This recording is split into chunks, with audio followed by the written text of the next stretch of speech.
up something for something else, right? Okay, you give up something for something else. And what is Paul talking about? Paul is saying that he died so that Christ could live within him. So he sacrificed his body. He sacrificed his body. Not, not in the sense of Christ dying and being resurrected, but in the sense that he did away with all of what he thought was important, what his will was, and then he accepted Christ's will in his life. You know, when we say that when we pray that God will answer our prayers, the answer to that is yes, with one caveat. The caveat is, are we in God's will? Are we asking what God wants for us? And we can't do that until we actually learn to move ourselves out of the way and allow Christ to live within us. That's not occurring. Up to then, it does not occur. You talk sometimes about people who get married. And when a person first get married, what do they say? I love you. That's what they say, right? They don't know what love is. It sounds good, but I really don't know what love is. Love is when you give of yourself so that other person can make it. That's what love is. Love is an action word. It's not a saying word. It's an action word. And Paul is saying that we need to transform ourselves as a living sacrifice, not in words, but in actions. And so in verse 12, chapters 12, 13, 14, 15, he talks about the actions that we need to take in order to demonstrate our true love for Christ. Okay? All right. And again, Romans shifts from the theological discussion to how we're supposed to actually function in today's world.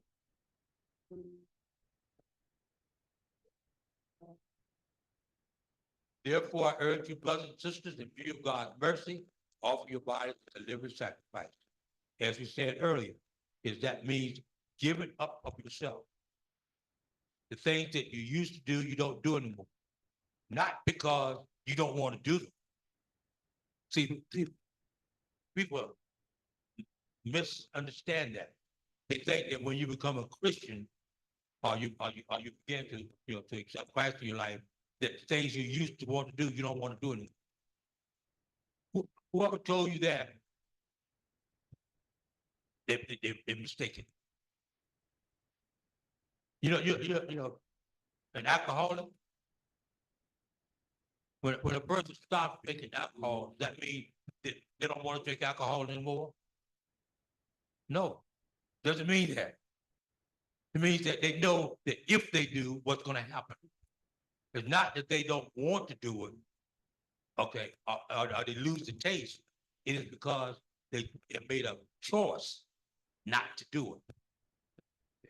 That's what we talk about here. When you make a choice to allow Christ to live within you, doesn't mean that the things that you want to do, you don't want to do anymore. It means you don't do them because it's not Christ's will. It's not Christ's will. You want Christ's will in your life and everything. Yes.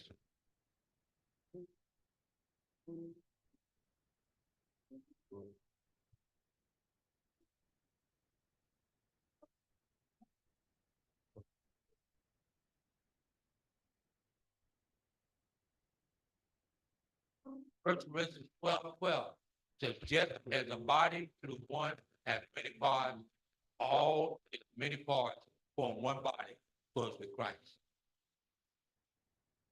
What Paul is talking about is how we function in this church. We're supposed to function together as one. We're all individuals in the sense that we have our own individual talent. My talent is not your talent. Your talent is not my talent. But more importantly, my talent is no better than yours. And yours is no better than mine. We all are part of this. We all are part of it. And when we miss part of it, we can tell. We can tell. And so what Paul is saying is when we accept Christ and be transformed, is that then we become as one body. Different members, but one body. All just as important. So the person who cleans the church is just as important as the pastor of the church. Not less important, just as important. Because the church is not clean, people are not going to want to come. And then the pastor will be up and preaching with nobody sitting down here. So everybody is in this game together. And we need to understand that. Okay. And humility, also always have humility. Paul instructs believers to have a sober view of themselves. Again, understanding that I am no better than anyone else here. And that we need to be careful of, because sometimes people will create a problem for the pastor. I need to say that again. Sometimes people will create a problem for the pastor. Yes? Yes? Not intentional, but it's time to eat. You have an event out in church, and and everybody bought their chicken or whatever they're gonna eat. Who eats first? Who eats first? Who eats first?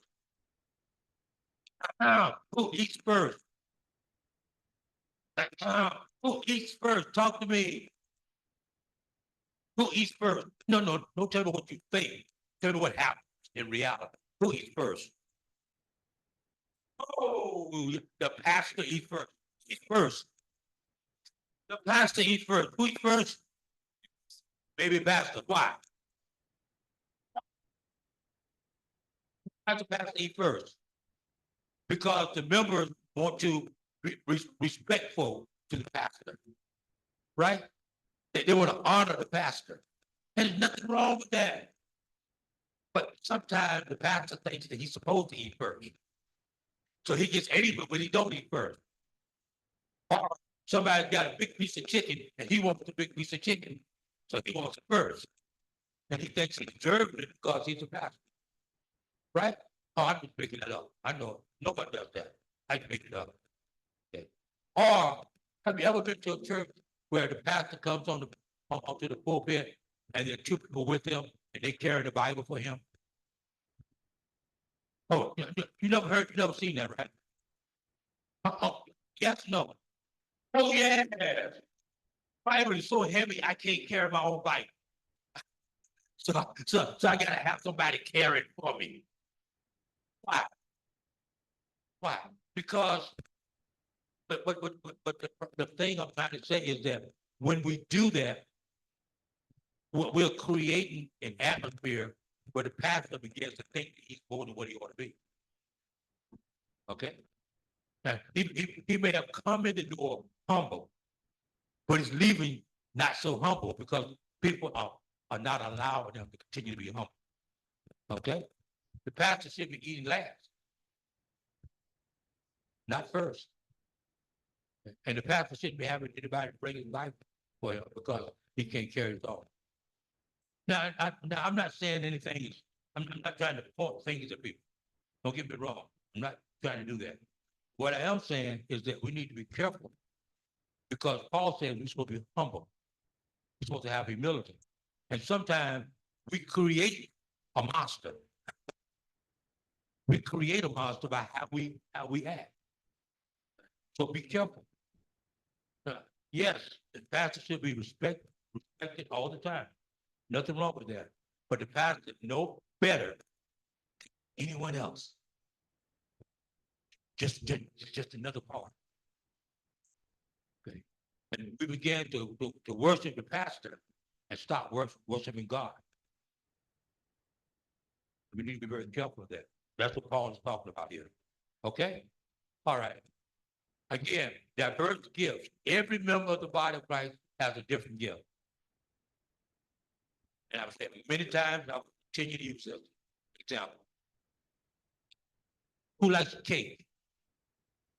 Who likes to eat cake? Most people like cake. Who likes salt? Salt. Yeah. Yeah. Little salt, little salt.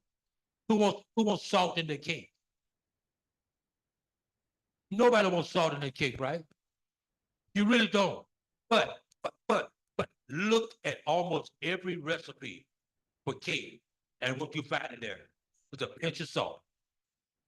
A pinch of salt is in that recipe. Now, don't ask me why. I don't know what salt does to the cake, to the flour, to make it work. But somebody smarter than me decided that I need to put a pinch of salt in there. And so what I do, I put a pinch of salt in there. Right? Okay. Everybody's a pinch of salt. Everybody in here is a pinch of salt. Okay. Which means that we are not saved if you're not here. Dude, how are you? How are you today? You're doing good. All right. When you're not here and I don't see you smiling, I'm missing something. I'm missing something. Okay. All right. I mean, even Mary. When Mary's not here, I'm missing something. Okay. So we all are part of this.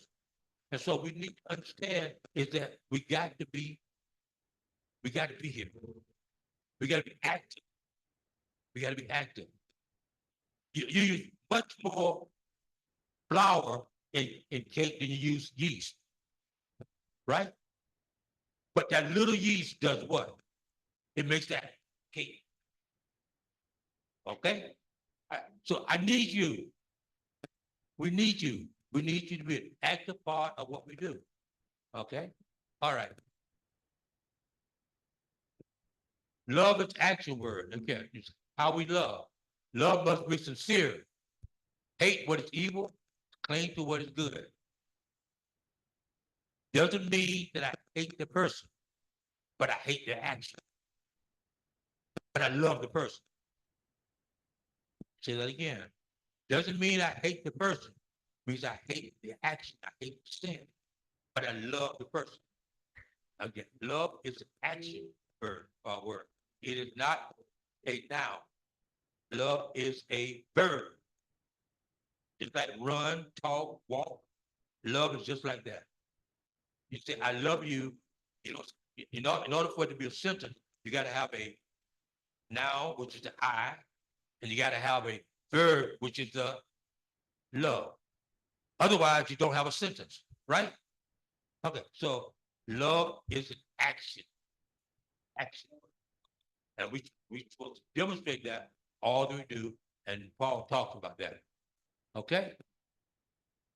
And again, go ahead. So we love, but not with just words of speech, but with action. I'll give you an example of something a little bit about this. Go ahead. This past week, I saw something on the bus that I had never seen before. And I really, I wish I knew enough Chinese to say something to someone, but I don't. But this girl got on the bus with her baby, and the boy got up and gave her a seat. No big deal, right? No big deal. It happens all the time. Well, happens a lot. Okay. Then the person who was sitting next to her got up and left. Got off the bus. You know what she did?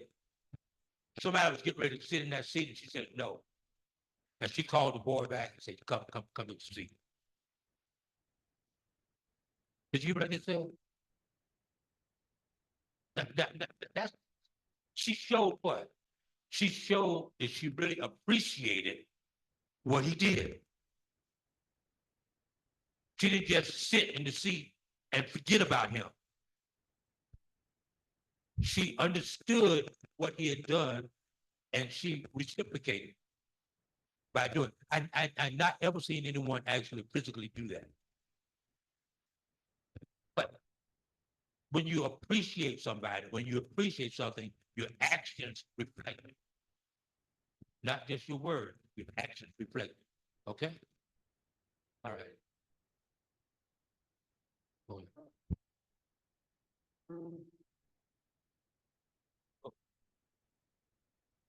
Now, this is something we're gonna take a couple minutes to talk about here. Okay. Uh, and if you got something to say about this, please don't just sit here. 'Cause this is interesting. Okay. It says submission to authorities. Submission to authorities. What does that mean? What does submission to authorities mean?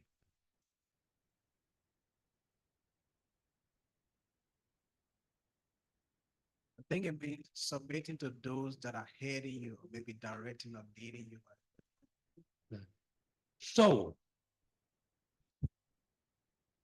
does that mean that the president of my country that I don't like,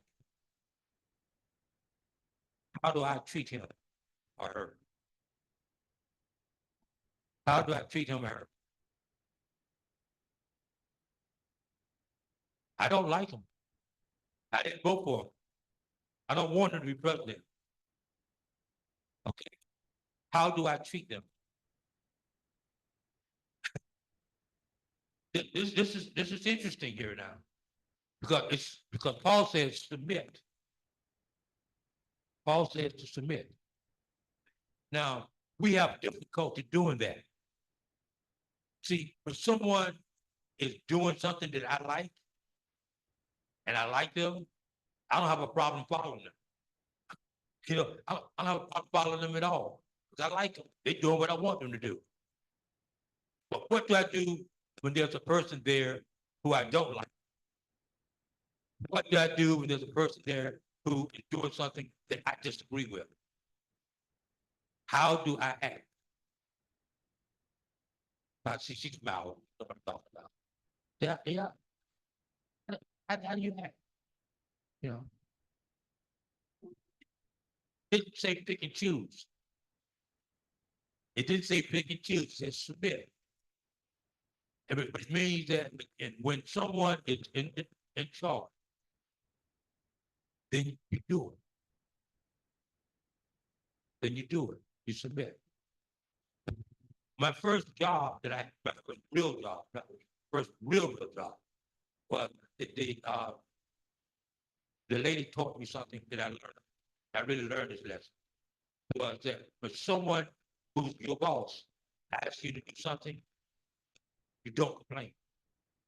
You do it. Plain and simple. You do it. Now, once you have done it, then you can say, I don't think that was right. I think that we could have done it differently. I think we could have done it better. The person is more apt to listen to you now, right? Than they would if you told them in the very beginning, I don't want to do that.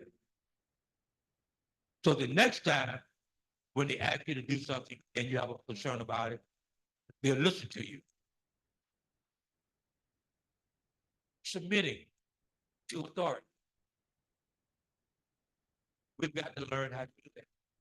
And again, we don't always do that. And if it becomes an issue for some people, even in marriage, the Bible says that the wife is supposed to submit to the husband. But the women to live, supposed to say, no, the woman is equal, and she's supposed to be able to do whatever she want to do. Right? That's not what the Bible says. Okay? Now the Bible didn't say that the husband's supposed to abuse her. It didn't say the husband's supposed to beat on the head. It didn't say that. Right? Okay. All right. So, but submission. Submission. And we all have got to understand is that we all have got to learn how to submit. One of the things that I teach in our Bible Institute is that when a person goes out and starts a church, they should never start a church under their own. You should start a church under someone else's church. Always under someone else's control. I have a pastor, just like I'm your pastor. I have a pastor. Now, I don't see him every Sunday like you see me, but when I need him, I call him. And I know that he's going to respond. And I know he's going to give me some good advice when I need it. But I do need it. And if I'm not willing to submit to him or to someone, then what happens? I start making up my own rules. I start doing what I want to do. And when I start doing what I want to do, making up my own rules, then things start going crazy. Okay? So I need someone that I can submit to that can keep me in line and tell me when I'm right, and also tell me when I'm wrong. And be willing to do that. We've got to learn how to submit. That's what Paul is talking about here. Some people have a problem with that, the submission thing. You can't pick and choose. You can't say, I like this president, so I'm going to do whatever he says. And this other president I don't like, I'm just not, I'm ignore him and disrespect him. Doesn't work that way. Doesn't work that way. That's not what the Bible teaches. Okay. All right. Okay. And again, Titus, remind the people to be subject to rulers and authorities, to be obedient, to be ready to do whatever is good. That doesn't mean you do bad. And so, okay, so even though you are under their authority, you're submitted to them, if they're telling you to do something that you know is non-biblical, you're not supposed to do it. You're not supposed to do it. But the point is it biblical or non-biblical? Not whether I agree or disagree. That's not the issue. Okay. And always be ready to do what is good, what Paul talks about here.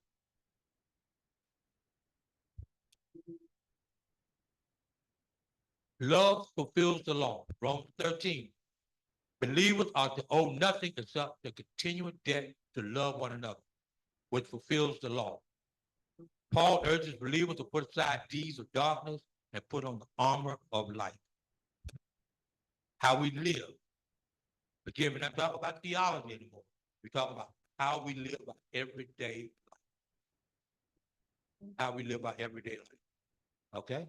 Now, a couple of weeks ago, somebody that I work with said that I had taught them how to be honest. And I never had a conversation about being honest. But they observed what I said and what I did. And said, okay, that's what honesty is about. That's how we're supposed to live our life. So the people around us can see how we live. If you're in a business and you have a decision to make, it shouldn't be an issue about the decision. Is it right? Is it truthful? Is it honest? If it is, you do it. If it isn't, you don't. Just as people around you will see that. I think no, who it was. Ken was saying that when he first came to China, people wanted him to drink. And he did, even though he didn't drink before he came to China. But he did because that's what the culture is. He said one day he woke up and said, wait a minute, I can't do this anymore. And he told them, next time he asked him, he said, no, I can't. And from that day forward, they stopped asking him to drink. Okay? Because he stood up for what he believed was right. That's all Paul is saying. Wants us to do is to stand up for what we believe is right. Okay.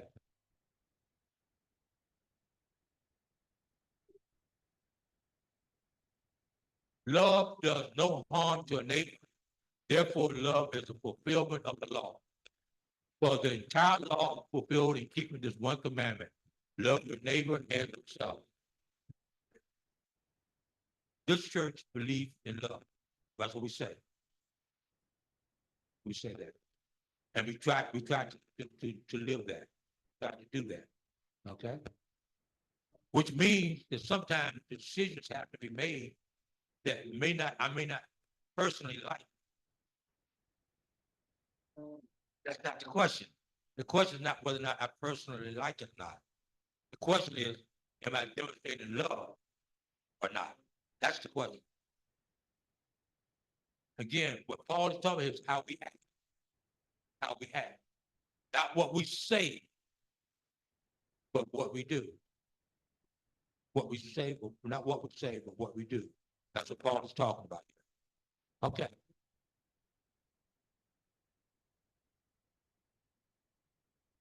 Accepting differences. Believers should accept one another's differences in disputable matters, such as dietary laws and special days. We don't have to always agree. We don't. But that doesn't mean I don't love you. And there are going to be some things that we're going to disagree about. Alcohol. But don't raise your hand. But how many people here think it's okay to drink? There's some people sitting here now, I know, believe it's okay to drink alcohol. And there's some people in here who believe that it's wrong to drink alcohol. But it doesn't separate us. It does not separate us. We don't allow it to separate us. Okay. Some people, they believe that it's wrong to eat pork. Other people will eat pork. We may differ, but that doesn't make us where we can't love each other. Unity is not defined by everybody being everything. That's not how you define unity. It's not everybody agreeing on everything. It's understanding that when you have a disagreement, you still can agree. Okay? You can agree to disagree. That's what unity is. Unity is saying, we disagree, but I still got your back. And I'm not going to do anything that's going to harm you. Okay? Now, the brother over there drinks, I don't know if you do it. I'm just saying, just making this up, okay? I'm just making it up. I don't even know you. Okay? Not really. Okay? But I invite him to my house for dinner. And I know he doesn't drink. But I drink. Okay? So what do I do? I put the wine on the table and the glasses. And I say, let's toast. It's right. Is that what I do? Is that what I do? I think it's okay to drink. So what's wrong with that? What's wrong with me putting the wine on the table and the glass? Something wrong with that?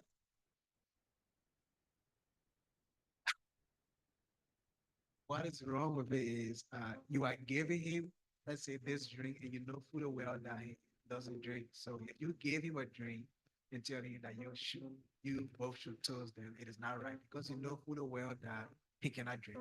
So you can find something else. Right. Find something else for him. Right. You know, you can't harm someone by putting them in harm's way. Okay? You cannot do that. You can't tip someone. It's wrong to do that. So you may have a certain belief, but if someone else has a different belief, you can't force your belief on them. That's wrong. That's not love. That's not love. Okay.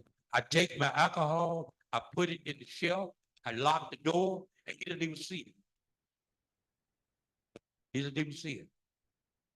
Now, once he leaves, then I bring it out. But while he's there, it's locked up. Okay? That's what it says. It's, you know, the strong should bear the failings of the weak and seek to build them up.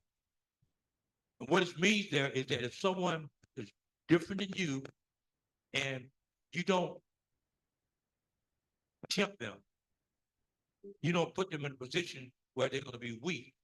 You don't do that. That's wrong. You encourage them. You upbuild them. I should say to him, you don't think, well, I'm so proud of you. Glad. Okay? That's what it's supposed to be about. What it's supposed to be about. Okay. Therefore, let us stop passing judgment on one another. Instead, make up your mind not to put any stumbling block or obstacles in the way of a brother or sister. That's what we got to say. Okay? I'm spending my time judging him because he drinks alcohol and saying he's a bad person when I'm the one that's actually bad. He's not. I'm one of the bad. Because I put a stumbling block in his way. That's wrong. That's not love. That's not love. Okay. Be careful, however, that the exercise of your rights does not become a stumbling block to the weak. What we're saying. Just because I can do it doesn't bother me, don't mean that you can do it. I need to be very careful of that. Now, taking the time to talk with them because this is an issue, not in our church, but and you can raise your hand on this. How many people believe in speaking in tongues? Okay. Not everyone. How many people say, "Nah, I'm not so sure? Yeah, not so sure about that. Okay, we have some people not so sure. Okay, now, does that mean that you can't speak in tongues? No. Does it mean that you're gonna get mad because she speaks in tongues? No. Are you gonna get mad at her because she doesn't believe speaking tongues? No. Okay. But you know, there is a group of young people, not young, people in Shenzhen. They tried to create a fellowship and they couldn't create the fellowship because of that issue. Because of that one issue. Some people wanted to speak in tongues, other people did not. And they could never become a fellowship. Because neither party was willing to back off and say it's okay. That doesn't make any sense to me. That's not what the Bible teaches us. That's not what Paul teaches. Just because we have a different philosophy in relation to speaking in tongues does not mean that we can't practice serving God together. You in your way, and me in my way. I accept you, you accept me. That's the unity we talk about. Okay, that's the unity we talk about. Yeah, go back a minute. Brothers and sisters, if someone is caught in the sin, you who live by the Spirit should restore that person gently. Okay. And it says, carry each other's burden in a way you feel the law of Christ. Going back to this judging thing, be careful. Be careful that you're not separating. The church is unite. Basically, the church is unite. It's a unity. It's a unity. And we need to make sure that we continue to do that. That's what Paul is talking about.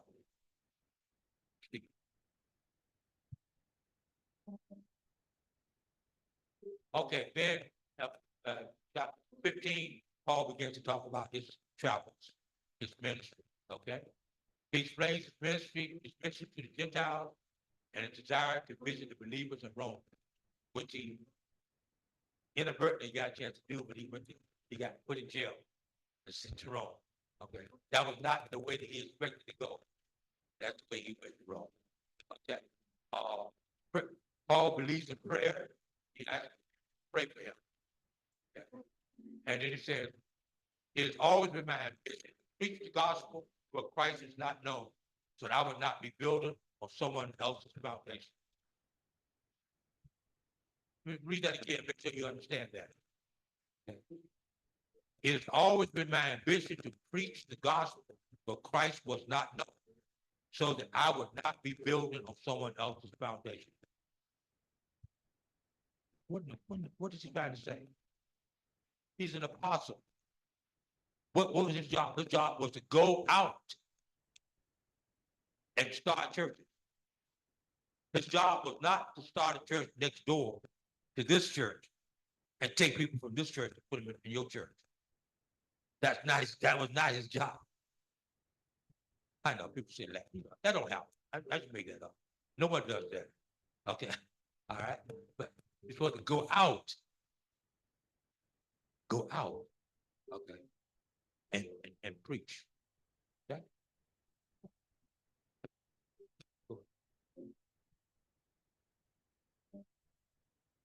Conclusion. Romans 12-16 provides practical instruction for Christian life, Christian living. How are we supposed to live? How we're supposed to live. And our goal is to embrace the call to live as living sacrifices. That's what we're supposed to do. Transforming or renewing of our mind. Goal 2, recognize and use our spiritual gifts. Everyone has a spiritual gift. You walk in the door, you got a spiritual gift. Even if you sit in the back of the church, you still got a spiritual gift. Okay? But one of the things I did last term, I'm a teacher, is that I took my class and said, turn your chairs around. And then I went there and spoke from that end of the room. Why did I do that? Because some people want to sit in the back and they don't always hear what's going on. So I want to go back where they are so that they don't have an excuse. Not gonna say anything. Okay. Okay. You never know what I would do. Okay. All right. All right. Number 3, foster sincere love, peace, and harmony within the Christian community. That's what we're about. Love, peace, harmony, unity. Okay. And submit to governing authority as an act of obedience to God. Which means that in the United States, you have an election coming up for president. One of them is Trump, one of them is Biden right now. I may like one or the other one, but whoever becomes president is the president, whether I like it or not. And I can't call that person out of the name. I can't start saying something about them negatively just because I didn't vote for them. I have to recognize the office. I have to recognize the office. They are the president. Whichever one of them. Okay? That's what we're talking about there. All right. Any questions? Any questions? Any questions? Any questions? All right. Fulfill the law through the continuous practice of love, accept and support one another, especially in matters of personal conviction. Okay? I personally believe something, you may not, but you support me. You tell me it's okay. I may disagree with you, but I'm going to support you in what you're doing. Okay? Now, we're not talking about something that's non-biblical. We're talking about things that are biblical, but may be debatable, like alcohol. Alcohol is one that you can look in the Bible. You can talk about not drinking alcohol, sin. You can look in the Bible and says Christ did a miracle. First miracle was what? Turning water into wine. Okay, so therefore it's okay to drink wine. But the Bible is okay. Maybe right. All right. So you need to understand that and follow the example of Paul and being committed to the spread of the gospel. Our responsibility. Spread the gospel. Okay. I think that's it. Right? Okay. Any questions? Any questions? Any questions? Any questions? Any questions? Okay. Thank you very much for coming. Really do appreciate it. As I always say, you bless me. Thank you. You bless me. Okay.